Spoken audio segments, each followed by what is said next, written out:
श्रीमान वेंकटनाथार्य कवितार्किक केसरी वेदांताचार्यवर्यो में संदिदत्तां सदाहृदि रामानुजदयापात्रं ज्ञानवैराग्यभूषणं श्रीमद्वेंकटनाथार्यं वन्दे वेदान्तदेशिकं लक्ष्मीनाथसमारम्भां नाथयामनमध्यमाम् अस्मदाचार्यपर्यन्तां वन्दे गुरुपरम्परां यो नित्यमच्युतपदाम्बुजयुग्मरुक्मव्यामोगतस्तदितराणि तृणाय मेने अस्मद्गुरोर्भगवतोस्य दयैकसिन्धोः रामानुजस्य शरणौ शरणं प्रपद्ये श्रीवत्सचिन्नमिश्रेभ्यो नमभुक्तिमधीमहे यदुक्तयस्त्रयीकण्ठे यान्ति मङ्गलसूत्रतां श्रीपराशरभट्टार्यः श्रीरङ्गेशपुरोहितः श्रीवत्साङ्कसुतः श्रीमान् श्रेयसे मे अस्तु भूयसे.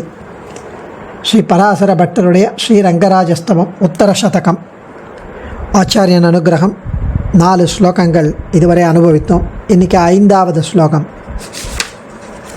இதிலேயும் கீழ் ஸ்லோகத்தில் தேகத்திலும் தேகத்தை காட்டிலும் ஆத்மா என்பது ஒன்று உண்டு என்பதற்கு சாஸ்திரமே பிரமாணம் என்று தெரிவித்தார். இதிலேயும் சார்வாகன் கொள்கை ஏற்கத்தக்கதல்ல என்று தெரிவிக்கப் போகிறார். 5வது ஸ்லோகம். பிரத்யக்ஷா ஸ்ருதிரர்த்ததீஷ்சன ததா தோஷாஸ்ததர்த்தः புனः தர்மா தர்ம பராவரேஸ்வரமுக பிரத்யக்ஷபாத்யோ நச தச்சார்வாகமதேபி ரங்கரமண பிரத்யக்ஷவத்சா பிரமா யோகோன்மீலிததீஸ்ததர்த்தம் அதவா பிரத்யக்ஷம் ஈக்ஷேதசः. பிரத்யக்ஷா ஸ்ருதிரர்த்ததீஷ்சன ததா தோஷாஸ்ததர்த்தः புனः தர்மா தர்ம பராவரேஸ்வரமுக பிரத்யக்ஷபாத்யோ நச தச்சார்வாகமதேபி ரங்கரமண பிரத்யக்ஷவத்சா பிரமா யோகோன்மீலிததீஸ்ததர்த்தம் அதவா பிரத்யக்ஷம் ஈக்ஷேதசः. ரொம்ப அழகான ஒரு ஆர்கியூமெண்ட் ஆச்சரியமாக தெரிவிக்கிறார் பட்டர். ரொம்ப அழகான ஒரு ஸ்லோகம். சார்வாகனை அவனோட போக்கிலேயே போய் பிடிக்கிறார். கீழ் ஸ்லோகத்தில் தேகத்தை காட்டிலும் ஆத்மா என்பது ஒன்று உண்டு என்பதற்கு சாஸ்திரமே பிரமாணம் என்றார். பிரத்யக்ஷம் ஒன்றையே பிரமாணமாக ஒப்புக்கொண்டு மற்றவையெல்லாம் பிரமாணம் ஆகாது என்று கூறுகிற சார்வாகனுக்கு அப்படி வேதந்தான் பிரமாணம் சாஸ்திரம்தான் பிரமாணம் சொன்னால் பயன் எதுவும் இல்லை. சார்வாகன் அதை நம்பலை, அவன் பிரத்யக்ஷம்தான் நம்புகிறேன் அப்படிங்கிறான். ஸோ அவர் சொல்கிறார் பட்டர், சார்வாக மதத்தில் பிரத்யக்ஷத்தை போலவே வேதமும் பிரமாணமாக குறையில்லை என்று நிர்வாகம் பண்ணுறார். எப்படி அப்படின்னா வேதமும் பிரத்யக்ஷம்தான் அப்படிங்கிறார். வேதமும் பிரத்யக்ஷம்தான் சார்வாகர் சொல்கிறான். அது எப்படி வேதம் எப்படி பிரத்யக்ஷமாகும்? கண்ணால் பார்த்து அப்போ தானே பிரத்யக்ஷம், இந்திரியங்களால் புரிஞ்சாதானே பிரத்யக்ஷம். வேதம் அப்படி இல்லையே, அது எப்படி சப்தம் தானே, அது எப்படி பிரத்யக்ஷம் அப்படின்னா அதுக்கு தெரிவிக்கிறார், இந்திரியங்களால் உண்டான ஞானம்தான் பிரத்யக்ஷம். அதாவது வேதங்கள் இந்திரியங்களால் உண்டான ஞானம். கண்ணால் பார்க்குறீங்க, நம்ம பார்க்குறோம், அதனால் அது பிரத்யக்ஷம்.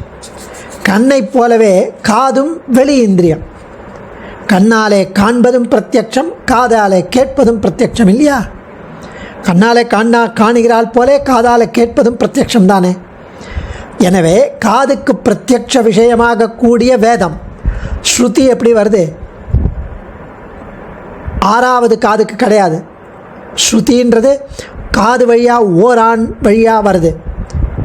அதனால் அதுவும் காதுக்கு பிரத்யட்ச விஷயமாக கூடியதால் வேதமும் பிரத்யக்ஷமே, வேதமும் பிரமாணமே. உங்கள் வாக்கு, உங்களுடைய ஆர்கியூமெண்ட் படியே வேதங்கள் காதுக்கு பிரத்யட்சமாக உள்ளன. அந்த வேதங்களின் அர்த்தங்களும் நம்முடைய அந்தக்கரணத்திற்கு சித்தம், புத்தி, மனம், அகங்காரம் இவைகளாம் பிரத்யட்சம். வேதத்தின் பொருளை அறிவதும் பிரத்யட்சம். மனசில் அறிந்தால் பிரத்யட்சம் தானே. இப்போ உண்டால் பசி போகும் அப்படிங்கிறது உனக்கு மனசில் தெரியும், புத்தியில் தெரியும். அதனால் நீங்கள் சாப்பிட்றீங்க. சாப்பிட்டா பசி போகும், பசி போச்சு அப்படின்னு அந்த அந்தக்கரணம் உள்ளே இருக்கிற அந்த எக்ஸ்பீரியன்ஸ், அதுவும் பிரத்யக்ஷம். ஸோ இந்த வேத அர்த்தங்களும் பொருளை அறிவதும் மனசாலும் புத்தியாலும் அதுவும் பிரத்யக்ஷம். இப்படிப்பட்ட வேதங்களில் பிரத்யக்ஷமான தோஷங்கள் எதுவும் இல்லை. வேதங்களில் கூறப்படும் தர்மம், அதர்மம், ஈஸ்வரன், மற்ற தேவதைகள் போன்ற பலவும் பிரத்யக்ஷால் எந்த பாதிப்பையும் அடைவதில்லை. ஆகவே ஸ்ரீ ரங்கநாதா, சார்வாகனுக்கும் ஸ்ருதிகளே பிரத்யக்ஷம் என்கிறது பிரமாணங்கள். சார்வாகன் தன்னுடைய யோகத்தினால் தெளிந்த புத்தியை அடைந்தவனாக மேலே கூறப்பட்ட வேதங்களின் அர்த்தங்களை பிரத்யட்சமாகவே காண இயலும். சார்வாகன் அந்த பிரத்யட்சமாகிற காதினால் பிரத்யட்சமாக அந்த வேதத்தை கேட்டால், யோகத்தால் வேதத்தின் அர்த்தங்களை புரிந்து கொண்டு அவனால் அடைய பிரத்யட்சமாகவே காண இயலும் என்கிறார். அதுக்கு சார்வாகன் பதில் சொல்கிறான், அக்னியினாலே நனைக்கிறான், இந்த மலடியின் மகன் சொல்கிறான். இது காதில் நான் உங்ககிட்ட சொல்கிறேன், அக்னியினாலே அவன் நனைகிறான் அப்படின்னு. அக்னியினாலே எப்படி நனைய முடியும்? இந்த மலடியின் மகன் சொல்கிறான். மலடிக்கு எப்படி குழந்தை பிறக்கும்? இதுவும் ஸ்ராவணம், காதில் கேட்குறீங்க, இதுவும் பிரத்யக்ஷம். ஆனால் இந்த பொருள் மனசில் உங்களுக்கு வராது, ஆனால் அது கிடையாது. அப்போ அது பிரமாணமாகுமா?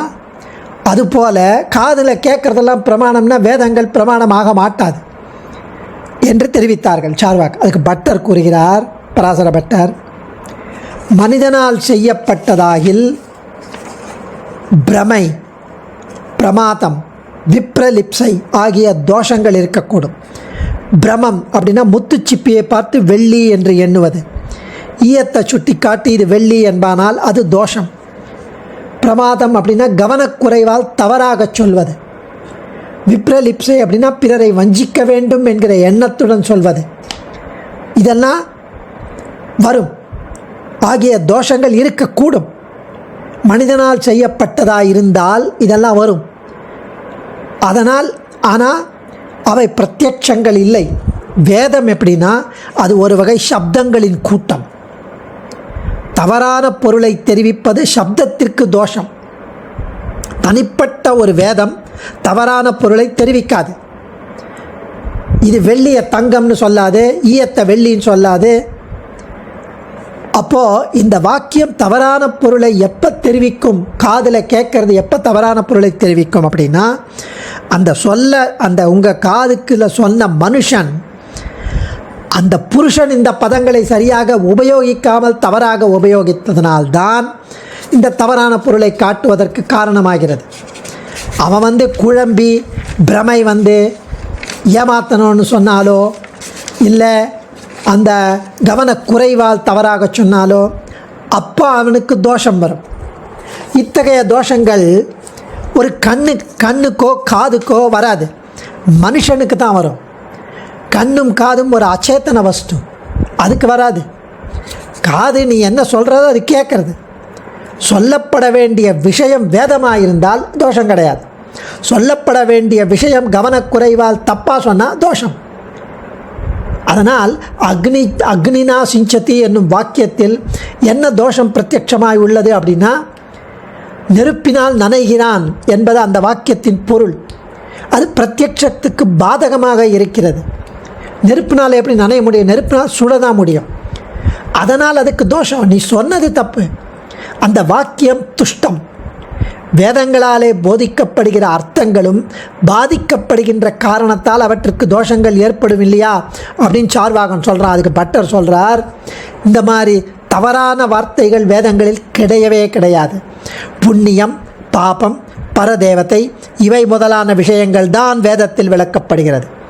இவை பிரத்யட்சனால தான், எந்த விதத்திலும் இவை பிரத்யட்சத்தினால பாதிக்கப்படுவன கிடையாது. தர்ம அதர்ம விஷயங்கள் இல்லை என்பது பிரத்யட்ச விஷயமானது அல்லவா? அந்த பிரத்யட்ச ப்ராப்ளம் வரும். ஸோ பிரத்யட்சம் ஒன்றையே நீ பிரமாணமாக ஒப்புக்கொள்கிற சார்வாகன் இந்த வேதத்தை காதில் பிரத்யட்சமாக வாங்கி அதை பிரமாணமாக கொள்ள குறைவில்லை. ஏன்னா காதில் பிரத்யக்ஷம், அது யோகாபியாசத்தாலே அகக்கண் உனக்கு மலரும், ஞானக்கண் மலரும், அந்த வேத அர்த்தம் ஸ்புரித்து அந்த சார்வாகனுக்கும் இவையெல்லாம் அப்புறம் அந்த பரமாத்மா பிரத்யக்ஷமாகும். ஏன்னா அவன் வேதத்தை நம்புகிறான், காது வழியாக கேட்டு பிரத்யக்ஷமாக. ஸோ இதை சுவாமி ரொம்ப அழகாக இங்கே தெரிவிக்கிறார். பிரத்யக்ஷா ஸ்ருதிரர்த்ததீஷ்ச ந ததா தோஷஸ்ததர்த்தः புனः தர்மா தர்ம பராவரேஸ்வர முக பிரத்யக்ஷ பாத்யோ நச தச்சார்வாகமதேபி ரங்கரமண பிரத்யக்ஷவத்சா பிரமா யோகோன்மீலிததீஸ்ததர்த்தவதவா பிரத்யக்ஷமீட்சேதசः. ஸ்ருதி வேதமானது பிரத்யக்ஷா செவிப்புலனுக்கு காதுக்கு பிரத்யக்ஷமாகவே இருக்கிறது. அர்த்த தீஷ்ச அந்த வேதங்களில் பொருளை பற்றிய அறிவும், அந்த வேதங்களின் பொருளை பற்றிய அறிவும் பிரத்யக்ஷா நேரில் அறியக்கூடியது. மனசாலோ புத்தியாலோ தோஷாக ஒரு புருஷனால் இயற்றப்பட்டதாகில் அதுக்கு தோஷங்கள் வரும். ந ததா அப்படி பிரத்யட்சமாக வேதங்களில் எதுவும் கிடையாது, ஏன்னா அது புருஷனால் இயற்றப்படவில்லை. தது அர்த்தகா அந்த வேதங்களின் பொருளானது தர்ம அதர்ம, இது நன்மை பயக்கும், இது தீமை கொடுக்கும் என்ற நிலையை தரும். பர அவர தேவர்கள் மனிதர்களை விட மேலானவர், மனுஷர் திரிய ஸ்தாவரங்களை விட மேலானவர் என்ற பாகுபாடு. ஈஸ்வர முகா எல்லாவரையும் விட மேலான பரமாத்மா, இதை உடையவைகள் இதெல்லாம் பிரத்யக்ஷ பாத்தியனச்ச நேரில் பாதிக்கப்படுபவை கிடையாது. இன்றளவும் இந்த பிரிவுகளை நாம் ஒப்புக்கொள்கிறோம் என்றபடி இதெல்லாம் நேரில் பாதிக்கப்படாது. எது? இந்த வேதங்களின் பொருள். தேவர்கள் மனுஷரை விட மேலானவர், மனுஷர்கள் தாவரங்களை விட மேலானவர், எல்லாவற்றையும் விட மேலானது பரமாத்மா. இது நன்று, இது தீது, இது தர்மம் அதர்மம், எல்லா வேதங்களில் இன்று வரை அது பாதிக்கப்படாது. ஹே ரங்கரமணா, திருவரங்கத்தில் ரசித்து வாழ்ந்து வரும் எம்பிரானே, தத் ஆகையால் சார்வாகமதே அபி வக்கணையாக பேசி சாமானியர்களை ஈர்க்கும் சார்வாகர்களின் மதத்திலும் சா அந்த ஸ்ருதியானது பிரத்யக்ஷவத் கண்ணால் கண்டதை நம்புவது என்ற பிரமாணத்தைப் போல பிரமா உண்மையான பிரமாணமாகும். அதவா அல்லது சகா அந்த சார்வாகன் யோக உன்மீலித தீசன் யோகம் பயின்று அதனால் மலர்ந்த புத்தியை ஞானத்தை உடையவனாகி தத் அர்த்தம் கீழ்கூறியபடி அந்த வேதங்களின் அர்த்தங்களை கண்ணால் காண முடியாத பொருளை பற்றிய பொருள்களை பிரத்யக்ஷம் தன் கண்ணாலேயே மானச பிரத்யக்ஷாலே மனக்கண்ணாலே அகக்கண்ணாலே ஈக்ஷேத பார்க்க முடியும் என்கிறார் சுவாமி. அழகாக தெரிவிக்கிறார். அதாவது இந்த ஸ்லோகத்தை வச்சு ஒரு அதாவது சுவாமி ஸ்ரீவத்சங்காச்சார் சொல்கிறது, பரமா யோகிகளுக்கு யோகத்தின் பிரபாவத்தாலும் மானச பிரத்யக்ஷம்னு சொல்லுவார். அவன் மனசால் பிரத்யக்ஷமாக பார்க்குறா யோகிகளுக்கு யோகத்தின் பிரபாவத்தாலும் பரமாத்மாவின் அனுகிரக விசேஷத்தாலும் மணி மந்திர ஔஷதிகளின் பிரபாவத்தாலும் எங்கேயோ எப்பவோ நடந்தவைகள் தற்போது கண்ணெதிரில் காண்பதை போன்ற காட்சி அளிக்கிறது. ஸ்ரீ வால்மீகி பகவானுக்கு பிரம்மா நாரதர்களுடைய அனுகிரகத்தால் எப்பவோ வெவ்வேறு இடங்களில் நடந்த ஸ்ரீமத் ராமாயண கதை நேரில் கண்கூடாக காண முடிந்தது. ஆகவே இப்படி பரலோகம், புண்ணியம், பாபம், ஜன்மாந்தரம் முதலானவைகள் பிரத்யட்சமாய் காண முடியாதவைகளை யோகம் செய்தால் பிரத்யட்சமாய் காண முடியும் என்கிறார் ஸ்ரீ பராசர பட்டர். இதே ஸ்லோகத்தின் கருத்தை அருளி சுவாமி தேசிகனும் பரமத பங்கத்தில் தெரிவிக்கிறார். அதாவது அதை கொஞ்சம் ஒரு சில சின்ன எக்ஸாம்பிள் மாத்திரம் சொல்கிறார். திருஷ்டார்த்த மந்த்ராக விஷம் முதலியவைகள் இறங்குவதற்காக, விஷம் பாம்பு கடித்தாலோ தேள் கடித்தாலோ விஷம் இறங்குவதற்காக வேதங்களில் கூறிய மந்திரங்களை கருட மந்திரம் மாதிரி அந்த மந்திரங்களை ஜபித்தால் கண்ணெதிரில் விஷம் நீங்கி பாம்பு கடிப்பட்டவன் பிழைக்கிறான். இந்த மந்திரத்திற்கு இன்ன விஷத்தை போக்கும் திறம் உள்ளது என்பதை நாம் வேதம் மூலம்தானே அறிகிறோம். பிரத்யட்சமாக நமக்கு தெரியாது. ப்ரூஃப். 2 ஔஷதம். இந்த வியாதிக்கு இந்த மருந்து, இந்த மூலிகை என்று வேதங்களில் கூறியபடி அதை கொண்டு பயன்படுத்தினால் உடனே அந்த நோய் விலகுகிறது. கண்கூடாக பார்க்கிறோம். ஷில்பம், பலவகைப்பட்டது. ஒரு கல்லை கண்டதும் இது உள்ளே ஹோலா இருக்கு, ஷாலோ, இது பிஞ்சுக்கல், உளி பட்டால் வீரல் விடும், இது சிறந்தது என்று அதர்வ வேதத்தில் உள்ளது. அதே போல இந்த மரம் வைரம் பாய்ந்தது, இது செல் அரிக்காது, இது அதிகம் பலுவை தாங்கும் என்பன போன்றவை விருட்சாயுர் வேதங்களில் அறியலாம். வருங்காலத்தை அறிய விருப்பமுள்ளவர்களுக்கு வேத அங்க ஜோதிஷமான கர்கர் என்ற மகரிஷி பண்ணிய சூத்திரங்கள் மூலம் ஜோதிஷம் தேவை. பகவானை நம்பாதவங்க கூட ஜோதிஷத்தை நம்புவதை இன்றைக்கும் நம்ம பார்க்குறோம். நிமித்தம், பிரயாண காலத்தில் இன்ன ஜந்து வலமிருந்து இடம் போனால் நல்லது, இன்ன ஜீவன் இடமிருந்து வலம் போவது நல்லது என்பது போன்றவை நிமித்தங்கள். இதுவும் ஆச்சாரியர் காட்டுகிறார். இவையெல்லாம் வேத மூலமான சாஸ்திரங்கள். இவையெல்லாம் பண்டித்த பாமர விசேஷண நம்பிக்கை இருக்குது எல்லாருக்கும் இதன் மேலே. ஆகவே இவைகளைப் போல் வேதங்களில் கூறப்பட்ட மற்றவைகளும் பிரமாணமே என்பது இங்கு திருவுள்ளம்.